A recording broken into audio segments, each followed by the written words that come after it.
Warming waters and other climate change-induced factors have caused an overall oxygen loss in the oceans known as deoxygenation.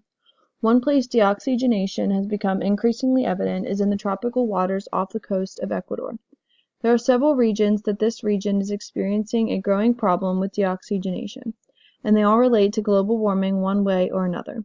This is the fact that warmer temperatures decrease the solubility of water, meaning that as the oceans get warmer, they are able to hold less oxygen. Another is that increased temperature of the ocean increases stratification, which means less primary production and nutrient recycling.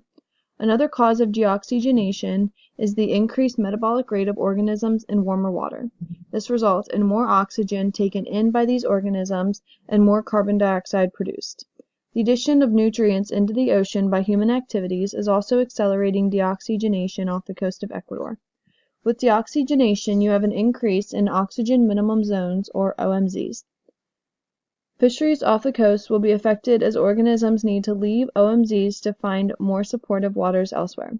As climate change is the main driver of warming oceans, which is the main driver of ocean deoxygenation, any measures that limit CO2 emissions globally and reduce anthropogenic effects on climate change will consequently aid in fighting deoxygenation off the coast of Ecuador.